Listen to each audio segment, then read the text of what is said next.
Jaggedcoat's Secret, Chapter 18. Maggot sits upon a tall rock, watching everyone beneath him. He's been on high alert. Recently, a Star Clan cat had invaded the dark forest to attack Birchflight. He was slowly bleeding out, and there was only one way to save him. Maggot, along with Hornet, had used some of their strength to reach the living world in order to take in some cats to help them. All they had to do was train with them, and then energy would be given to Birchflight. Simple. No harm done. Tallspring, how is Birchflight? Maggot looks down at him, who has just emerged from a den where the living cats are. Not good. Who we have aren't enough. We're gonna need a third cat in order to save him, and fast. He sounds a little worried. Maggot's ears fall a little. Sounds serious. I'll send Hornet to find someone else. Focus on getting one more, but if you can get two, that would be great. Tallspring meows. Chestnut Paw is weak. It's been mostly Magpie Paw who's been helping Birchflight. Got it. Maggot leaps down from the rock and goes to look for Hornet. I just recently found out that Birchflight is Beaverflash's son. He's my kin and I should be helping him. Hey, Hornet? He pokes his head into his den. Think you can get another cat down here for Birchflight? Oh, sure. Hornet stands up and stretches. Anyone specific? I don't think so. Maybe try and get a warrior? We just have 2 apprentices, and one of them is very physically messed up. Hornet nods in understanding and walks past Maggot, headbutting him a little. Maggot sighs slightly and goes back on top of the rock. Everything feels so bland now. I just sit around, and it's weird not having Metalstar here. He sighs and curls up, slowly drifting off to sleep. Maggot, wake up! Tallspring leaps onto the rock and slams his front paws into Maggot's side. He jolts awake and instinctively swipes at Tallspring's muzzle. Gah! What? The living cats are escaping! Wait, escaping? Aren't they here willingly? He stands up quickly.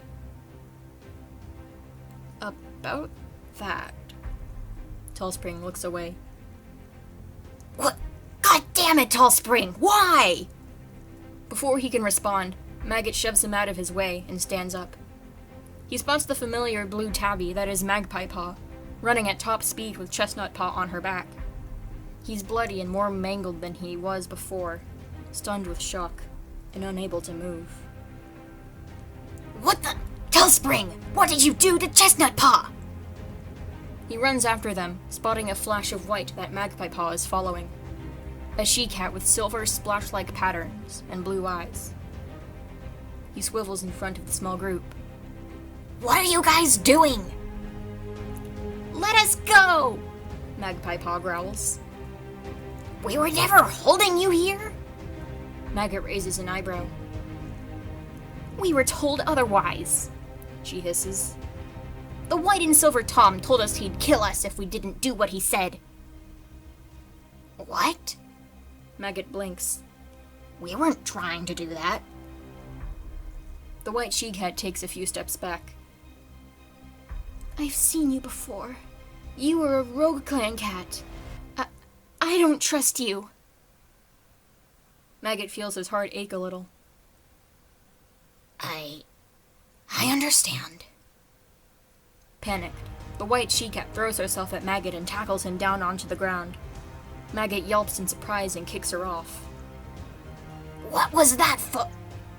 Swan gaze! I found the way out! A very old Tom reveals himself, one with dark gray fur and green eyes. Maggot, still on his back, freezes. Buzzardcry nods to Swan Gaze, and she takes a look at Magpie Paw and Chestnut Paw. Let's go follow Buzzard Cry. Alright? Swan Gaze pants. Magpie Paw nods and the three race off, but not before Buzzard Cry glances at Maggot.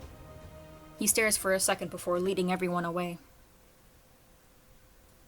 Maggot lets him escape, silent and stiff for a few seconds. Eventually, he curls up and starts to sob. Maggot slowly wakes up, his mouth dry and his eyes sore. He slowly sits up. His head aches. What happened? For the next minute, he looks around and takes in his surroundings, remembering what happened. Buzzard Cry was here. He stands up and starts to slowly walk to the center of the forest. Does he even remember me? I doubt he recognized me anyway. I look so different. I used to be fluffy and completely free of scars. He looks at himself in the river as he passes by. He can't see himself very well, as the river is running with sludge. He's probably moved on. It's been many moons. I wonder who his mate is. Do they have kids? He suddenly remembers the dream he had the night he died. Buzzard Cry was there, linking tails with another, a black cat who went by the name of Crow Sky. Crow Sky.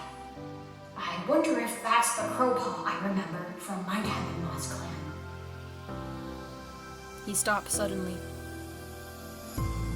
Wait, that's not Crowpaw at all.